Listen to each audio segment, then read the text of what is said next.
بسم اللہ الرحمن الرحیم من یؤت الحکمۃ فقد اوتی خیرا کثیرا صدق اللہ مولانا العظیم وصدق رسولہ النبی الکریم الرؤوف الرحیم اللہم نور قلوبنا بالقرآن وزین اخلاقنا بالقرآن وادخلنا الجنۃ بالقرآن ونجنا من النار بالقرآن قال اللہ تعالی وتبارک فی شان حبیبہ مخبرا وآمرا ان اللہ وملائکتہ یصلون علی النبی یا ایھا الذین آمنوا صلوا علیہ وسلموا تسلیما صلاۃ والسلام علیک یا رسول اللہ وعلی آلک واصحابک یا محبوب رب العالمین۔ تمام حمد و ثنا تعریف و توصیف اللہ جل مجدہ الکریم کی ذات بابرکات کے لیے جو خالق کائنات بھی ہے اور مالک شش جہات بھی۔ اللہ جل و علا کی حمد و ثنا کے بعد حضور نبی اکرم شفیع امم رسول محتشم نبی مکرم اللہ کے پیارے امت کے سہارے رب کے محبوب دانائے غیوب مالک رقاب امم فخر عرب و عجم والی کون و مکان سیاہ لا مکان سید انس و جاں سرور لالا رخاں نیر تاباں سر نشین مہوشاں ماہ خوباں شہنشاہ حسینہ تتمہ دوراں سر خیل زہرہ جمالا جلوہ صبح ازل نور ذات لم یزل باعث تکوین عالم فخر آدم و بنی آدم نیر بطحا رازدار ما اوہا شاہد ما طغا صاحب علم نشرہ معصوم آمنہ احمد مجتبیٰ حضرت محمد مصطفیٰ صلی اللہ علیہ وسلم کے حضور ناز میں اپنی عقیدتوں ارادتوں اور محبتوں کا خراج پیش کرنے کے بعد عالی مرتبت ذی وقار محتشم سامعین السلام علیکم ورحمۃ اللہ وبرکاتہ۔ مولا کائنات سیدنا علی المرتضیٰ رضی اللہ تعالی عنہ حضور کے سکے چچا جناب ابو طالب کے فرزند ارجمند ہیں۔ عمر میں حضور سے 30 سال چھوٹے ہیں۔ اللہ تعالیٰ نے حضور علیہ السلام کو جب اعلان نبوت کا ارشاد کیا تو جن خوش نصیب لوگوں نے سب سے پہلے اسلام قبول کیا ان میں نمایاں نام حضرت مولا کائنات سیدنا علی المرتضیٰ کا ہے۔ اس وقت ان کی عمر صرف 10 سال تھی۔ بچوں میں سب سے پہلے اسلام قبول کرنے کا شرف انہیں نصیب ہوا۔ آقا کریم علیہ السلام کے چچا زاد بھائی تھے، لیکن ایک موقع پہ حضور نے ان کو ارشاد کیا انت اخی فی الدنیا والآخرہ، اے علی تو میرا دنیا میں بھی بھائی ہے اور آخرت میں بھی بھائی ہے۔ حضرت مولا کائنات کو حضور علیہ السلام نے مختلف جنگوں میں شرکت کا اعزاز بخشا۔ غزوہ تبوک کے موقع پہ آقا کریم نے ان کو مدینۃ المنورہ میں پیچھے بطور امیر چھوڑا تو انہوں نے عرض کی حضور آپ اپنے بھائی کو بچوں اور عورتوں میں چھوڑ کے جا رہے ہیں، تو حضور نے ارشاد فرمایا کہ تیری مثال ایسے ہے جس طرح حضرت موسیٰ علیہ السلام کے ساتھ حضرت ہارون علیہ السلام کی مثال۔ حضرت مولا کائنات کو حضور نے یمن کا حاکم اور امیر بنا کر بھی بھیجا تھا، اور ان کے ساتھ رشتے کی گہرائی یہاں تک ہی نہ رہی بلکہ حضور نے اپنی لاڈلی صاحبزادی حضرت سیدہ فاطمۃ الزہرا رضی اللہ تعالی عنہا کا نکاح بھی حضرت علی المرتضیٰ سے ہی کیا۔ ہجرت کی رات اپنے بستر پہ انہیں لٹایا۔ آقا کریم علیہ السلام نے ان کے لیے بہت سارے اعزازات قائم کیے، اور ان کے فضل و شرف میں بہت ساری احادیث ہیں جو کتب احادیث میں موجود ہیں۔ حضرت زر بن حبیش رضی اللہ تعالی عنہ روایت کرتے ہیں کہ میں نے مولا کائنات سیدنا علی المرتضیٰ سے سنا، وہ فرماتے ہیں کہ رسول کریم نے میرے بارے میں ارشاد کیا کہ اللہ یحبنی الا مومن ولا یبغضنی الا منافق، کہ اے علی تیرے ساتھ مومن کے علاوہ کوئی محبت نہیں کرتا اور منافق کے علاوہ تیرے ساتھ کوئی بغض نہیں رکھتا۔ حضرت علی المرتضیٰ فرماتے ہیں کہ اگر میں کسی مومن کی ناک پر تلوار بھی ماروں تو وہ میرے ساتھ بغض نہیں رکھ سکتا، اس لیے کہ میرے رسول نے فرمایا، اور اگر میں کسی منافق کے سامنے دنیا کے سارے خزانے ڈھیر کر دوں وہ میرے سے پھر بھی محبت نہیں کر سکتا۔ حضرت مولا کائنات رضی اللہ تعالی عنہ اللہ اور اس کے رسول کے محبوب تھے۔ غزوہ خیبر کے موقع پہ حضور نے ارشاد فرمایا، حضرت سہل بن سعد سے روایت مروی ہے، لَأُعْطِيَنَّ هَذِهِ الرَّايَةَ غَدًا رَجُلًا يَفْتَحُ اللَّهُ عَلَى يَدَيْهِ يُحِبُّ اللَّهَ وَرَسُولَهُ وَيُحِبُّهُ اللَّهُ وَرَسُولُهُ، فرمایا کہ یہ کل میں اس شخص کے ہاتھ میں پرچم دوں گا کہ جو اللہ اس کے رسول سے پیار کرتا ہے اور اللہ اس کا رسول اس سے پیار کرتے ہیں، اور اللہ اس کے ہاتھوں سے فتح عطا کرے گا۔ کہتے ہیں اگلے دن ہر شخص کے سینے میں دل مچل رہا تھا کہ حضور ہمارا انتخاب کریں اور جھنڈا ہمیں عطا کر دیں، لیکن فرماتے ہیں کہ حضور نے ارشاد فرمایا، این علی ابن ابی طالب، علی بن ابی طالب کہاں ہے؟ تو ہم نے عرض کی کہ حضور ان کی آنکھوں میں آشوب ہے، فرمایا انہیں بلاؤ۔ بلایا گیا تو حضور نے اپنا لعاب دہن مولا علی کی آنکھوں میں لگا دیا، بیماری دور ہو گئی، اور پھر حضور نے ان کے ہاتھ میں جھنڈا دیا اور اللہ نے اسی دن ان کے ہاتھوں میں فتح عطا فرما دی۔ حضرت زید بن ارقم رضی اللہ تعالی عنہ سے روایت مروی ہے، اس کو تھوڑے سے الفاظ کے فرق کے ساتھ حضرت برا بن عازب نے بھی روایت کیا، ترمذی میں یہ حدیث ہے، اور یہ کسی ایک صحابی سے مروی نہیں ہے، اس حدیث کی شہادت 30 صحابہ نے دی ہے۔ بعض علماء نے لکھا ہے کہ یہ حد تواتر تک پہنچتی ہے، اور یہ صحیح ترین حدیث ہے۔ 30 صحابہ نے یہ حدیث حضور علیہ السلام سے سنی اور اس کی گواہی دی۔ حضرت زید بن ارقم رضی اللہ تعالیٰ عنہ روایت کرتے ہیں کہ حضور نے ارشاد فرمایا، من کنت مولاہ فعلی مولا، جس کا میں مولا ہوں اس کا علی مولا ہے۔ حضرت عمران بن حسین روایت کرتے ہیں کہ حضور نے مولا کائنات سیدنا علی المرتضیٰ کے بارے میں ارشاد کیا، ان علی منی وانا منہ فہو ولی کل مومن، علی مجھ سے ہے اور میں علی سے ہوں، اور وہ ہر مومن کا ولی ہے۔ حضرت ام سلمہ کہتی ہیں کہ میں نے حضور سے سنا، ارشاد فرماتے تھے، لا یحب علی منافق ولا یبغضہ مومن، علی سے منافق پیار نہیں کرتا اور مومن بغض نہیں رکھتا۔ اور ایک حدیث میں حضور نے فرمایا، من سب علی فقد سبنی، جس نے علی کو گالی دی اس نے مجھے گالی دی۔ حضرت مولا کائنات رضی اللہ تعالی عنہ کے حوالے سے ایک فرمان سن لیجئے اور میں اپنے مضمون کی طرف آتا ہوں۔ حضرت مولا کائنات کی ذات کو حضور نے معیار بنایا۔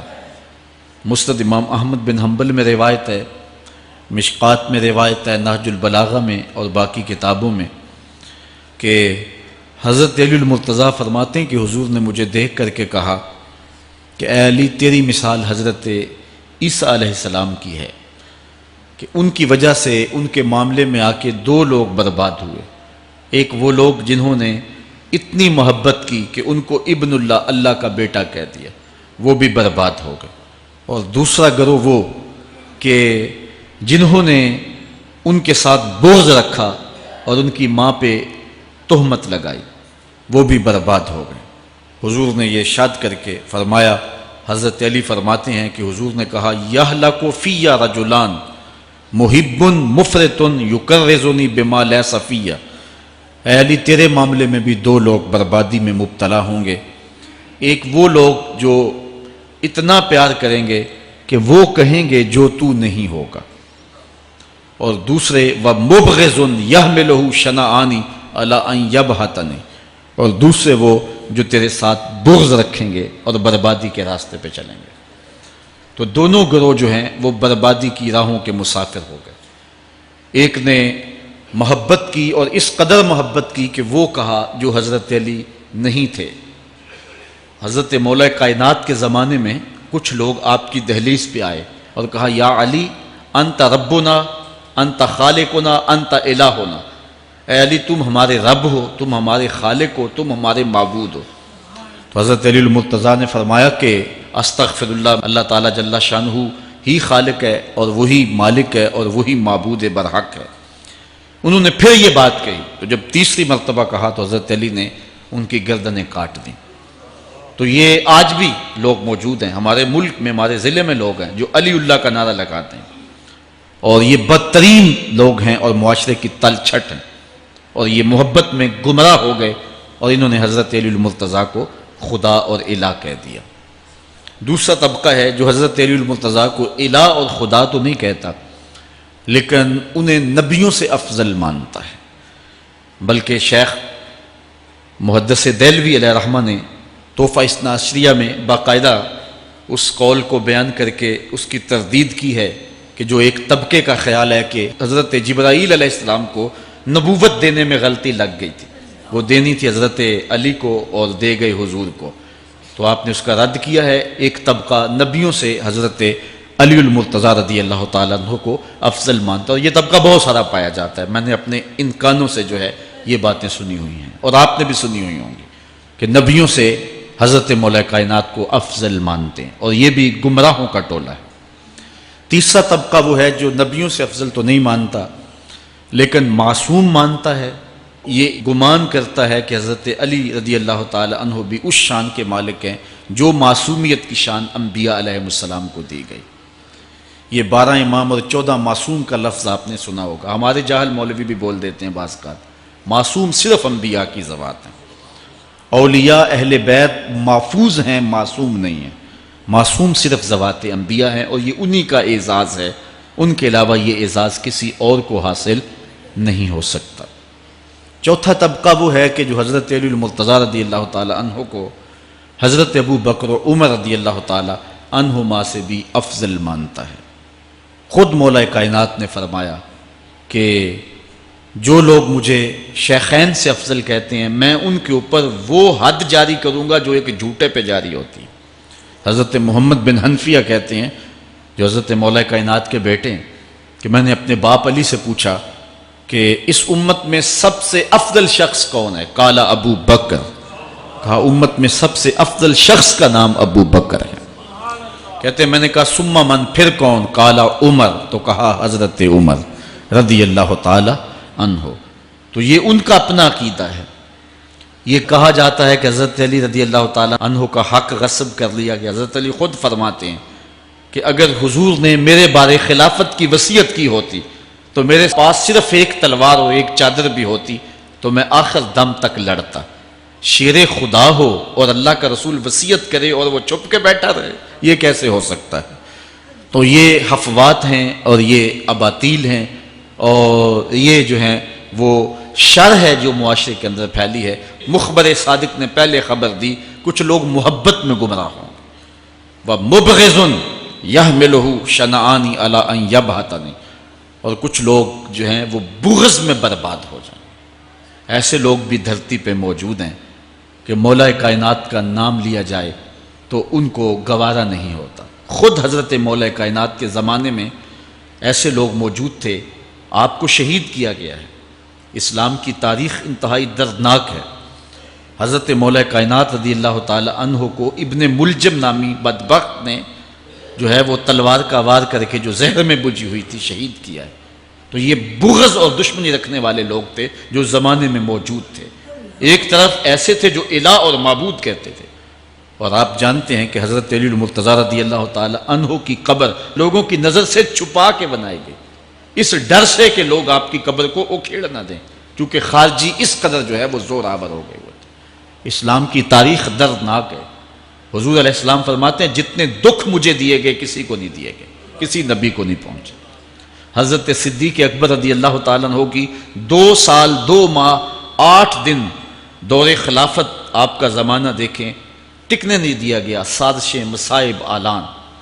حضرت سیدنا عمر رضی اللہ تعالیٰ عنہ کو شہید کیا گیا، حضرت عثمان غنی رضی اللہ تعالیٰ عنہ پہ 40 دن پانی بند رکھا گیا اور پھر انہیں شہید کیا گیا، حضرت مولا کائنات شہید کیے گئے، حضرت امام حسن کو زہر دیا گیا، حضرت امام حسین کو بچوں کے سامنے ذبح کر دیا گیا، حضرت امام اعظم ابو حنیفہ کی وفات جیل میں ہوئی ہے، امام احمد بن حنبل کے بدن پہ اتنے کوڑوں کے نشان تھے کہ جب قمیض اٹھاتے تھے تو ہر جگہ کوڑوں کے نشان ہی نظر آتے. امام مالک کو مدینے کی گلیوں میں گدھے کے اوپر بٹھا کے کالا منہ کر کے وقت کے حاکم نے پھرایا. حضرت مجدد الفسانی علیہ رحمہ کو گوالیار کے قلعے میں جو ہے وہ قید کیا گیا. علامہ فضل حق خیر آبادی کو جزیرہ انڈمان کالے پانیوں کی سزا دی گئی. اہل حق کی تاریخ دیکھیں، دردناک تاریخ ہے. آج بھی کابل میں، کندھار میں، قلعہ جنگی میں، دشت لیلہ میں، تورا بورا میں، تکریت میں، موصل میں، بغداد میں، کشمیر میں، غزہ میں، یہاں برما میں دیکھو کون سی قیامت نہیں توڑی جا رہی. ہمارے ساتھ ماضی دیکھیں تو ہمیں بغداد کی وہ دردناک کہانی سامنے آتی ہے جب انسانی کھوپڑیوں کا مینار تعمیر کیا جا رہا ہے اور منگول سردار نے اپنی فوج کو حکم دیا تھا کہ جو کسی مسلمان کا سر نہیں لائے گا اس کا سر کاٹ کے اس مینار پہ لگائیں گے. پھر لوگ پیسے لے کے پھرتے تھے کہ مسلمان کا پتہ دے اور اس کی کھوپڑی کاٹی جائے. کچھ لوگ جان چھپانے کے لیے تہہ خانوں میں گھس گئے. پھر دجلہ کا بند توڑا گیا. 1.25 لاکھ لاشیں ہم نے تہہ خانوں سے نکالی تھی. اندلس کی تاریخ پڑھیں، ہمارے ساتھ جو قیامت توڑی گئی. مصر کے اندر 30,000 فاطمی وہ شہید کیے گئے. غریب و سادہ و رنگی ہے داستان حرم، نہایت اس کی حسین اور ابتدا ہے اسماعیل. یہ اسلام کی تاریخی درد سے، خون سے بھری پڑی ہے. تو حضرت مولا کائنات سید علی المرتضی رضی اللہ تعالی عنہ کو اس وقت اگر خدا کہنے والے بدبخت تھے تو ان کو شہید کرنے والے اور اس ڈر سے کہ ان کی قبر کو کھیڑ نہ دیا جائے خارجی اتنے زور آور ہیں تو ان کو جو ہے وہ لوگوں کی نظروں سے چھپا کر کے جو ہے وہ رکھا گیا. اور ایک دور وہ بھی آیا کہ ممبروں پہ بیٹھ کے مولا علی کو گالیاں دی جاتی تھی. یہ تاریخ میں یہ دور بھی آیا. آپ پڑھیں تاریخ، بنو امیہ کا ایسا دور بھی دنیا نے دیکھا ہے. اسی لیے حضور نے فرمایا تھا من سب علی فقد سبنی، جس نے میرے علی کو گالی دی اس نے مجھے گالی دی.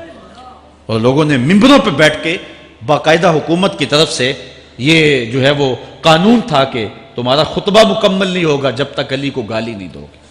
یہ لمحے بھی آئے جب اس دور میں دشمن علی موجود تھے، مبغضین موجود تھے اور افراط محبت میں رکھنے والے موجود تھے. تو یہ دور تو اسلام کا حضور کے دور سے 1400 سال پیچھے ہے. تو یہاں بغض رکھنے والے بھی موجود ہیں. اس عنوان کے ساتھ اگر عنوان چھیڑوں تو یہ لمبی گفتگو ہو جائے گی، یہ میرا موضوع نہیں ہے. لیکن اتنی بات میں کہوں گا، اللہ کا شکر ادا کرو، اللہ نے تجھے اہل بیت کے در کا بھی غلام بنایا ہے اور صحابہ کا بھی غلام بنایا ہے. کچھ لوگ صحابہ کا نام لے کے اہل بیت کو برا کہتے ہیں، کچھ اہل بیت کا نام لے کے صحابہ کے خلاف بکواس کرتے ہیں. ہمارے بزرگ فرمایا کرتے تھے صحابہ نبی کے در والے ہیں، اہل بیت نبی کے گھر والے ہیں. ہم کہتے ہیں گھر والوں تجھے بھی ہمارا سلام، در والوں تجھے بھی ہمارا سلام. ہم در والوں کو بھی سلام کرتے ہیں، گھر والوں کو بھی سلام کرتے ہیں. کسی نے حضور خطیب الاسلام سے پوچھا تھا کہ حضرت عائشہ افضل ہیں یا حضرت فاطمہ افضل ہیں. پوچھنے والے نے تو صاحبزادہ کو پھنسانا چاہا تھا، لیکن جن کے عقیدے صاف ہوں وہ پھنستے نہیں ہیں، ان کے عقیدے واضح ہوتے ہیں. تو حضرت صاحبزادہ نے فرمایا کہ میاں اگر دیکھو بیٹی ہونے کی حیثیت سے تو فاطمہ بیٹی ہے نبی کی اور عائشہ بیٹی ہے ابو بکر کی. ابو بکر کی بیٹی نبی کی بیٹی سے افضل تو نہیں ہو سکتی.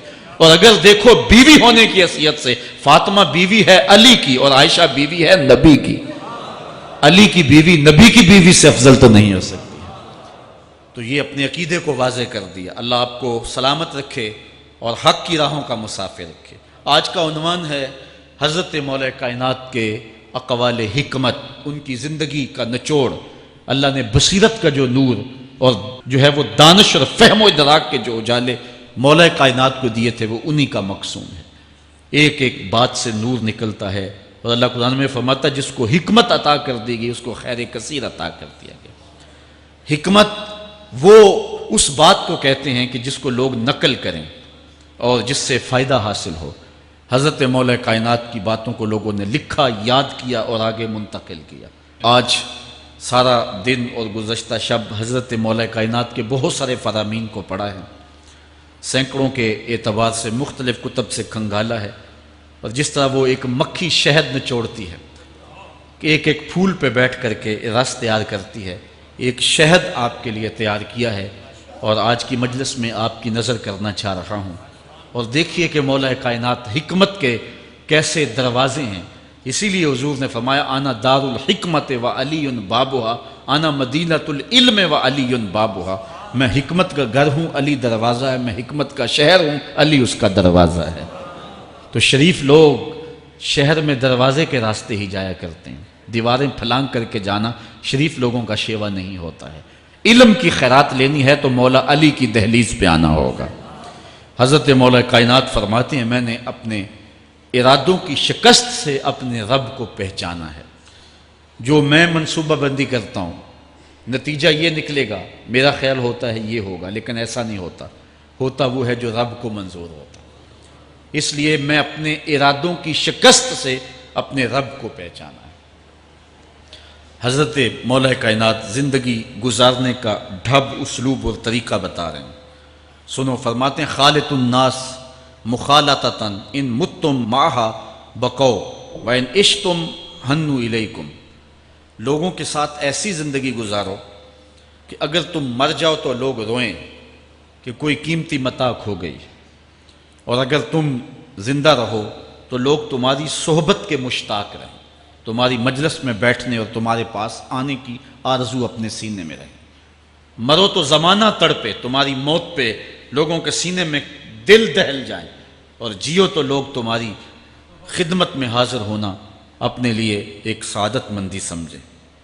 مولا کائنات رضی اللہ تعالی عنہ دشمن پر طاقت پانے والے کے لیے ایک نصیحت کرتے ہیں، فرماتے ہیں اذا قدرت علی عدوک فاجعل العفو عنہ شکرا للقدرت علیہ، جب تو دشمن پر غالب آ جائے تو دشمن پر غالب آنے کا شکریہ کیا ادا کرنا ہے۔ دشمن ایک بہت بڑی مصیبت ہے، لیکن دشمن زیر دام آ گیا اور وہ تیرے قابو میں آ گیا اور اس کا سر تیرے پاؤں تلے ہے۔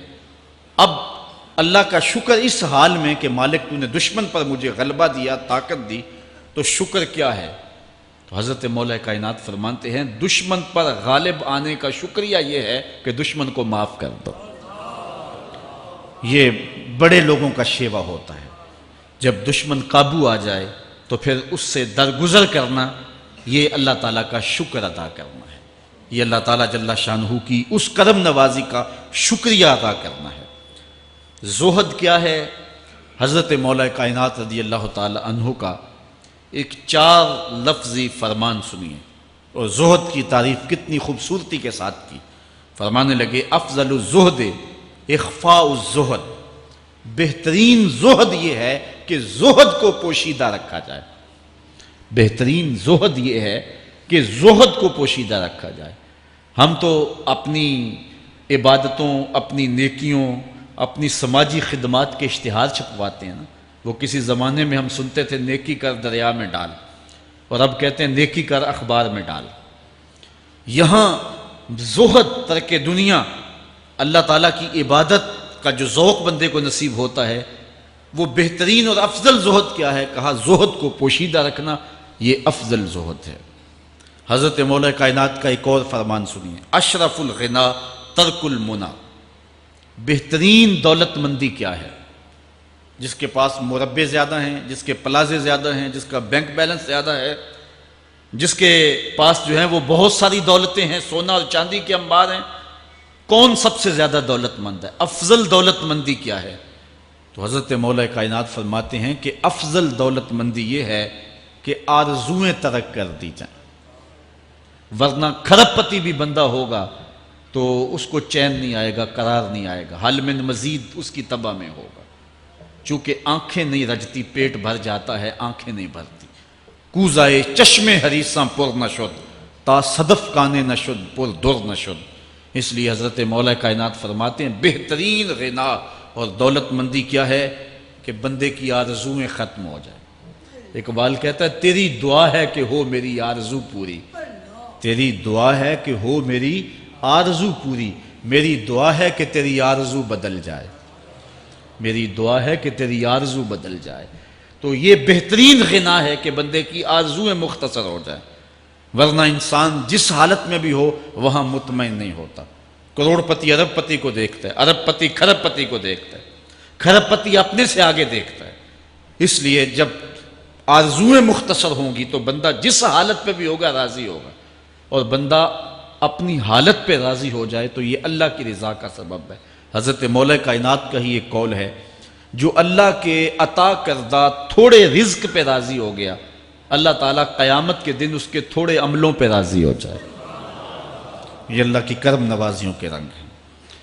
حضرت مولا کائنات کی ایک اور حکمت آمیز بات سنیں، فرما رہے ہیں سیئات تسوء کا خیر عند اللہ من حسنۃ توجب کا، وہ برائی جو تجھ کو پریشان کر دے، دکھی کر دے، اذیت میں مبتلا کر دے، وہ گناہ جو تیرے ضمیر پہ بوجھ بن جائے، تو اپنے آپ کو حقیر سمجھنے لگ جائے، چھوٹا سمجھنے لگ جائے، گناہگار سمجھنے لگ جائے، جس برائی سے تجھے دکھ پہنچے وہ اس نیکی سے بہت اچھا ہے وہ تیرا برائی کرنا جو تجھے تکبر میں مبتلا کر دے۔ جس نیکی سے تو متکبر ہو جائے، انسان کو انسان نہ سمجھے، مخلوق کو کیڑے مکوڑے سمجھے، اپنے سجدوں پہ ناز کرے، ان سجدوں سے وہ برائی بہتر ہے جو تیرے اندر عجز پیدا کر دے، تیرے اندر نرمی پیدا کر دے، تیرے اندر جو ہے وہ ایک رکت پیدا کر دے۔ وہ برائی جو ہے وہ اس نیکی سے بہتر ہے۔ حضرت مولا کائنات کا ایک اور فرمان دیکھیے، لا غنا کل عقل ولا فقر کل جہل ولا میراث کل ادب ولا ظہیر کل مشاورہ۔ کتنی خوبصورت باتیں ارشاد فرمائیں۔ فرمایا عقل جیسی دولت کوئی نہیں، عقل جیسی دولت کوئی نہیں ہے، اور جہالت جیسی غربت کوئی نہیں۔ جو شخص جاہل ہے وہ کروڑوں میں بھی کھیلتا ہے تو وہ غریب ہے۔ اللہ نے عقل کا چراغ دیا ہے تو اس کے پاس دولت نہیں بھی ہے تو عقل بہت بڑی دولت ہے۔ تیسری بات، ولا میراث کل ادب، اور ادب جیسی وراثت کوئی نہیں۔ ایک بندے کو ادب کی دولت مل گئی تو اس کو سب کچھ مل گیا۔ آج جس دور میں ہم جی رہے ہیں، اس دور میں ہم سے ادب چھینا جا رہا ہے، بڑی باریک سازشیں ہو رہی ہیں، آنکھوں سے حیا نکالا جا رہا ہے، بوڑھوں کا، بزرگوں کا۔ یہ ماہ رمضان کا کتنا حیا ہوا کرتا تھا، اگر کوئی بدقسمتی سے روزہ نہیں رکھتا تھا تو وہ سامنے کبھی کھاتا ہی نہیں تھا، اسے رمضان کا حیا مارتا تھا۔ لیکن آج لوگ کھلے بندوں نہیں کھا رہے، حیا ہی اڑ گیا آنکھوں سے۔ اس طرح اہل بیت کا حیا آنکھوں سے نکل گیا، اصحاب رسول کا حیا آنکھوں سے نکل گیا، نبی کا حیا لوگوں کی آنکھوں میں نہیں رہا۔ بے ادبی کو فروغ ہے، اور نبی کے بارے میں ایسی ڈٹائی سے بات کرتے ہیں جس طرح عام آدمی ہو گئے۔ یہ بے حیائی کا اور بے ادبی کا دور ہے، جبکہ ادب ایک بہترین وراثت ہے۔ اگر آپ مجھے پوچھیں کہ دین کیا ہے، ایک تو ہے کہ 3 گھنٹے کا واز کیا جائے کہ دین یہ ہے، اور ایک ہے کہ 2 لفظوں کے اندر بتایا جائے دین کیا ہے۔ تو اگر 2 لفظوں میں بتانا چاہوں تو اقبال کا لہجہ ادھار لینا پڑے گا۔ اقبال کہتا ہے دین سراپا سوختن اندر طلب، انتہائش عشق آغازش ادب۔ طلب محبوب میں تڑپنے کا نام دین ہے، ادب سے شروع ہوتا ہے، عشق پہ ختم ہو جاتا ہے۔ جس دین میں ادب نہیں ہے وہ دین نہیں، چاہے صحابہ کا ادب نہیں، چاہے اہل بیت کا ادب نہیں، چاہے انبیاء کی ذوات کا ادب نہیں، چاہے والدین کا ادب نہیں، دین نام ہی ادب کا ہے۔ تو یہ دولت اس وقت چھینی جا رہی ہے، اور بڑی تیزی کے ساتھ قوم کے اندر بے ادبی کو فروغ دیا جا رہا ہے۔ نئی نسل کی حفاظت کریں، اپنی اولاد کو محفوظ کر لیں، ان کے عقیدوں کی صحت کا التزام کریں، کہیں ایسا نہ ہو کہ ان کی زبان لمبی ہو جائے اور ولیوں پر، نبیوں پر اور حضور علیہ الصلاۃ والسلام کے اصحاب پر اور حضور کی آل پر وہ زبانیں تان کھولیں۔ اور جس کو جو ہے وہ استنجے کا بھی پتہ نہیں ہے، وہ انبیاء کے علم پہ گفتگو کر رہا ہے۔ شرم نہیں آتی کس کا علم تول رہے ہو، کس کی ذات کو ناپ رہے ہو۔ ڈٹھے ورق قرآن دے پھول سارے، تیری شان جیا نہیں کوئی ہو ڈٹھا، تیری شان دا کرے مقابلہ جیڑا انہوں عاشقاں اصلی چور ڈٹھا۔ کوئی نور آکھے کوئی بشر آکھے، پیندہ رات دینے ایہو شور ڈٹھا، اللہ والیاں گل مکا دیتی تساں ہور ڈٹھا اساں ہور ڈٹھا۔ تم نے پتہ نہیں کس کو دیکھا جو سکی بیٹی کو بھی نہیں بخشوا سکتا، گلا پھاڑ پھاڑ کے کہا جاتا ہے نبی سکی بیٹی کو نہیں بخشوا سکتا۔ اور میاں تم بخشوانے کی بات کرتے ہو، نبی تو کہہ رہا ہے فاطمہ تو جنتی عورتوں کی سردار ہے، وہ تو جنتیں بانٹ رہے ہیں، وہ تو جنتیں وراثت میں دے رہے ہیں۔ تو ادب پہلا کرینہ ہے محبت کے کرینوں میں، اس لیے کہا کہ ادب جیسی میراث کوئی نہیں، ولا ظہیرہ کل مشاورہ، اور مشورے جیسا مددگار کوئی نہیں۔ آپ کے پاس بڑے اسلحے ہیں، بڑی تلواریں ہیں، بڑے تعلقات ہیں لوگوں کے ساتھ، لیکن اچھا مشورہ یہ سب سے اچھا مددگار ہے آپ کا۔ حضرت مولا کائنات کا ایک اور قول سنیے، نفس المرء خطاہ الی اجلہ، آپ فرماتے ہیں کہ آدمی کی یہ جو سانسیں نکل رہی ہیں یہ موت کی طرف اٹھتے ہوئے قدم ہیں۔ دوسری سانس تب آتی ہے جب پہلی ختم ہو جاتی، تو پہلی سانس کی موت، دوسری سانس کی زندگی ہے۔ وہ کیا کسی نے کہا زندگی نام ہے مر مر کے جیے جانے کا، یہ ایک بار ہم ایک سانس کو کاٹتے ہیں تو دوسری سانس آتی ہے، جب تک پہلی سانس موجود ہے دوسری نہیں آئے گی۔ تو حضرت مولا کائنات فرماتے ہیں یہ موت کی طرف اٹھتے ہوئے قدم ہے۔ آپ رکے ہوں اشارے پہ تو ہمارے یہ پنڈی بائی پاس پہ جو اشارے لگے ہیں یہ 125 سے بھی چلتے ہیں، 125 سے پیچھے آ رہے ہیں، 20 سے 25 سے 50 سے 100 سے 125 سے پیچھے آ رہے ہیں۔ حضرت مولا کائنات فرماتے ہیں جو چیز شمار کی جاتی ہو وہ بالآخر ختم ہو جاتی، تو گنتی جب الٹی چلتی ہے تو بہت جلد کام زیرو پہ آ جاتا ہے، اور زیرو پہ پہنچنا ہی موت ہے۔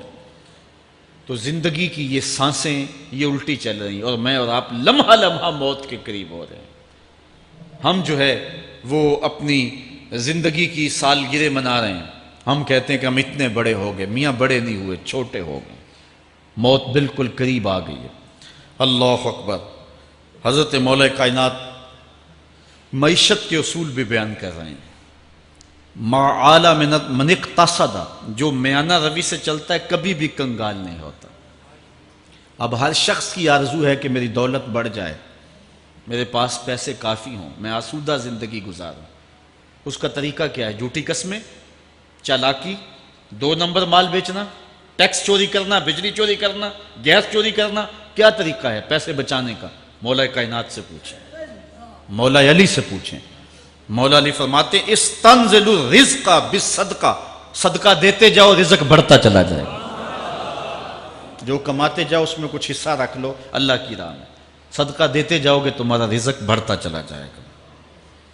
اچھا، حضرت مولا کائنات کا ایک اور قول دیکھیے اور اس کا حسن دیکھیے، من ظن بک خیرا فصدق ظنہ، جو تیرے بارے میں اچھا گمان کرے تو اس کے گمان کو سچائی کر دے۔ تو وہ نہیں ہے جو کوئی تیرے بارے میں گمان کر رہا ہے، لوگ تجھے اچھا سمجھتے ہیں، تو اچھا نہیں ہے، تو اچھا بن جا تاکہ لوگوں کا گمان ٹھیک ہو جائے۔ اعلیٰ حضرت عظیم البرکت امام احمد رضا خان فاضل بریلوی علیہ رحمہ، آپ کے بارے میں لوگوں کا گمان تھا کہ حافظ قرآن ہیں، آپ حافظ نہیں تھے، تو آپ کے بارے میں یہ گمان پیدا ہو گیا کہ یہ حافظ ہیں۔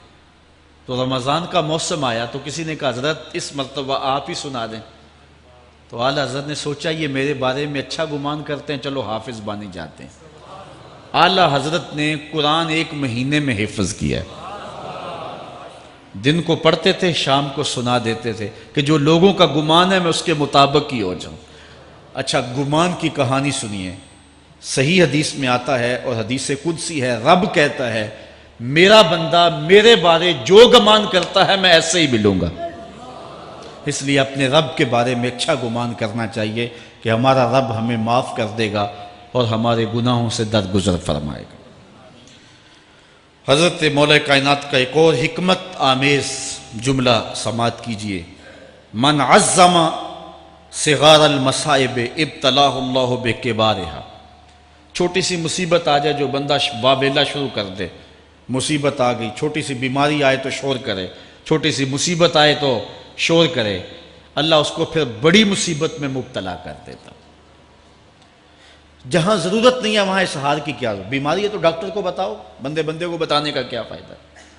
ہمارے ایک دوست ہیں کہ وہ کہتے ہیں کہ پہلے اگر کسی سے پوچھتے تھے نا کہ کیا حال ہے تو وہ کہتا تھا شکر ہے، اور آج کسی سے پوچھے تو وہ کہتا ہے شوگر ہے۔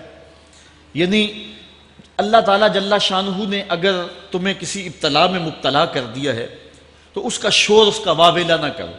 جو چھوٹی مصیبت پر واویلا کرے گا اللہ پھر اس کو بڑی مصیبت میں مبتلا کر دے گا۔ حضرت مولا کائنات کا ایک اور حکمت آمیز جملہ سماعت کیجیے۔ آپ فرماتے ہیں زندگی گزارنے کا گر اور طریقہ، فرماتے ہیں عزم الخالق عندک یصغر المخلوق فی عینک۔ اگر تیری نظر میں خالق بڑا ہوگا تو پھر مخلوق چھوٹی ہو جائے گی۔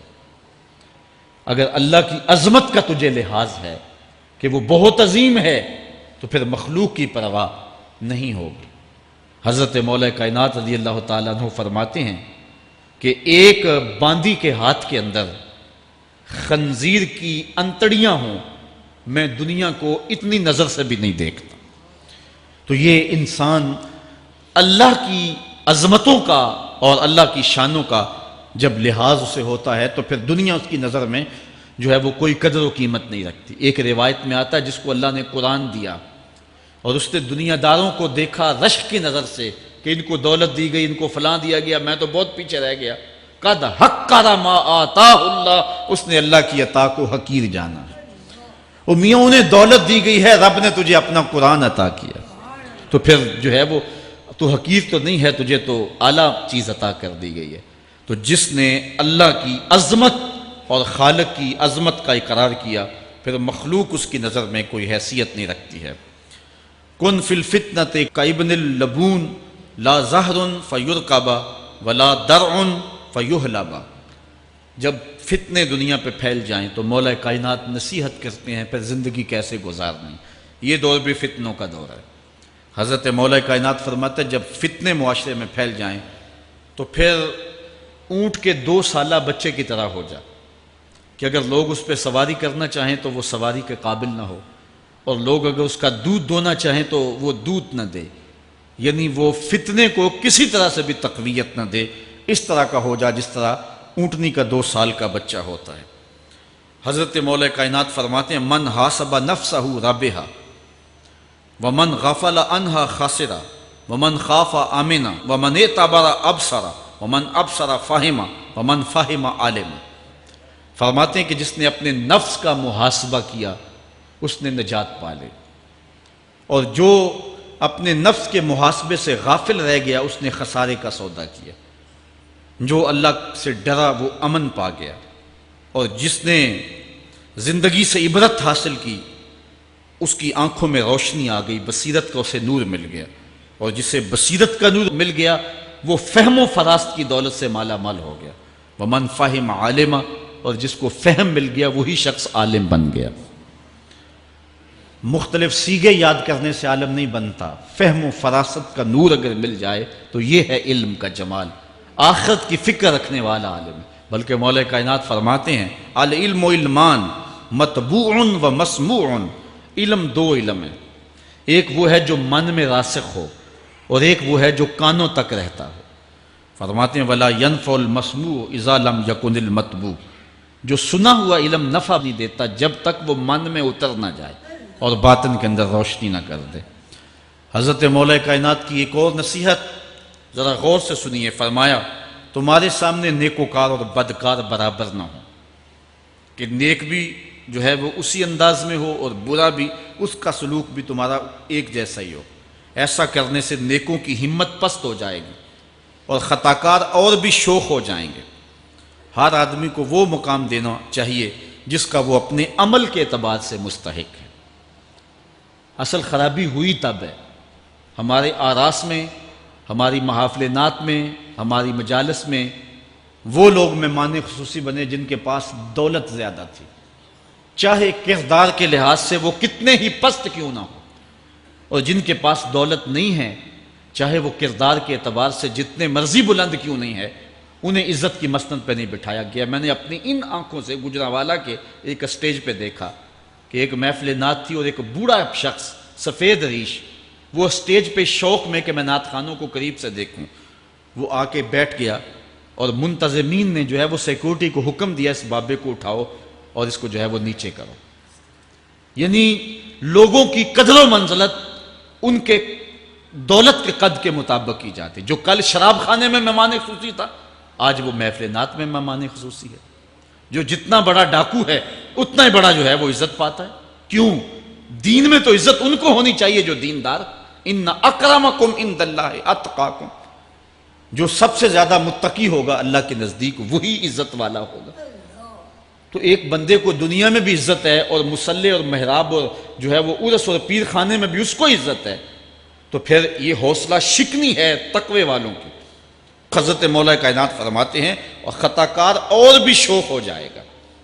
بلکہ ہم نے جو انداز اختیار کیا ہوا ہے، ایک شعر پڑھتے ہیں ہمارے نعت خواں کہ چلو دربار نبی میں چلیں، کھوٹے سکے بھی جہاں پہ چلتے ہیں. اور پھر جو ہے وہ سارے لوگ نوٹ پھینک رہے ہوتے ہیں. شرابی بھی نوٹ پھینک رہا ہے، جوا کھیلنے والا بھی پھینک رہا ہے، جس نے رشوت سے پیسے کمائے وہ بھی پھینک رہے ہیں اور خوش ہو رہے ہیں کہ کھوٹے سکے بھی وہاں چلتے ہیں. جبکہ ان اللہ طیب ولا یقبل الا الطیب، حدیث میں آتا ہے اللہ فرماتا ہے کہ اللہ طیب ہے اور پاکیزہ کے علاوہ قبول ہی نہیں کرتا. من غش فلیس منا، جو ملاوٹ کرے وہ ہم سے نہیں ہے. اور یہاں کھوٹے سکے بھی چلائے جا رہے ہیں، اور پھر جتنے بھی کھوٹے سکے ہیں وہ نوٹ پھینک رہے اور ایسے ایسے پھینک رہے اور خوش ہو رہے ہیں کہ یہ تو کچھ بھی نہیں ہے. حرام سے کمائے، حلال طریقے سے کمائے، جس طریقے سے کمائے کوئی فرق نہیں پڑتا. نہیں، حضرت مولا کائنات نے زندگی کے گر سکھائے. فرماتے ہیں کہ نیکوکار اور بدکار تمہاری نظروں میں برابر نہ ہوں. ایسا کرنے سے نیکوں کی ہمت پست ہو جائے گی اور خطا کار اور بھی شوق اور گناہ میں دلیر ہو جائیں گے. ہر آدمی کو وہ مقام دو جو عمل کے اعتبار سے اس کا مقام بنتا ہے. لیکن اس دور کے اندر تو جو حال ہو گیا ہے، بلکہ حضرت مولا کائنات اس بات کو پہلے بھام کے ارشاد فرمایا، لوگوں کا عجیب حال ہے، بدکاری کو اعلیٰ نسب کا نشان سمجھتے ہیں اور پاک دامنی کو تعجب خیال کرتے ہیں. گویا اسلام کے لباس کو الٹا پہن لیا ہے لوگوں نے. جو رخ سیدھا ہونا چاہیے تھا اس کو الٹا کر دیا، جو الٹا ہونا چاہیے اس کو سیدھا کر دیا. حضرت مولا کائنات کا ایک اور قول بھی سنیے، تھوڑا سا شک بھی دین بگاڑ دیتا ہے. دین کے اندر شک نہیں کرنا چاہیے. دین جو ہے وہ یقین کا نام ہے. علامہ اقبال نے ایک بڑی خوبصورت اس وقت بات کہی تھی جب شکوک جنم لے رہے تھے کہ سن ہے تہذیب حاضر کے غلام، غلامی سے بدتر ہے بے یقینی. غلامی سے بدتر ہے بے یقینی. آج بے یقینی پھیلا دی گئی ہے معاشرے کے اندر، اور قوم جو ہے وہ بالکل جو ہے وہ یقین کی اس دولت پہ جو ہے وہ قانے نہیں ہے. اور فرمایا مولا کائنات نے تھوڑا سا شک بھی دین بگاڑ دیتا ہے. اور پھر دوسرا قول بھی سنیے، تھوڑی سی دنیا بھی آخرت برباد کر دیتے. یہاں دنیا سے مراد کیا ہے؟ دولت، کاروبار نہیں. چیز دنیا از خدا غافل بدن. مرشد اقبال رومی کہتے ہیں دنیا کیا ہے؟ خدا سے غافل ہونا. خدا سے غافل جو شے کر دے، وہ دولت ہو، وہ کاروبار ہو، وہ بیوی ہو، وہ بچے ہوں، وہ دنیا ہے. اور دنیا تھوڑی بھی ہو آخرت کی بربادی کا سبب ہے. حضرت مولا کائنات فرماتے ہیں پرہیزگاری کے سوا حلم درست نہیں ہوتا اور طمع کی موجودگی میں دین سلامت نہیں رہ سکتا. اگر میرے اندر لالچ ہے تو میں یہاں ممبر پہ بیٹھ کے حق نہیں بول سکتا. اگر میرے اندر لالچ ہے تو میں اسمبلی میں بیٹھ کے حق نہیں بول سکتا. جب طمع ہو تو پھر دین سلامت نہیں رہتا، اور جب طمع نہ ہو تو بندہ سولی پہ چڑھ کے بھی حق ہی بولتا ہے. دوواں گلاں وچوں 10 درویشا، میرے حضور کی بل عالم فرماتے ہیں دوواں گلاں وچوں 10 درویشا، تینوں کیڑی گل کو بھولی، عالم اوپر ممبر بولے عاشق اوپر سولی. جب تک تھوڑی طمع بھی انسان کے اندر ہے تو بندہ پھر اس کا دین سلامت نہیں رہ سکتا. دین کی سلامتی طمع کو ختم کرنا ہے. لالچ بنیاد ہے دین کی خرابی کی. یہ وہ حکمت بری باتیں تھیں جو مولا کائنات سید علی المرتضیٰ رضی اللہ تعالی عنہ کی ہمارے تک پہنچی، اور انہوں نے زندگی گزارنے کا ڈھب، اسلوب اور گر سکھایا. آفاق کے ہر گوشے میں قرآن سنا کر دم لینا، اب رکنا نہیں، اب تھمنا نہیں، فردوس میں جا کر دم لینا.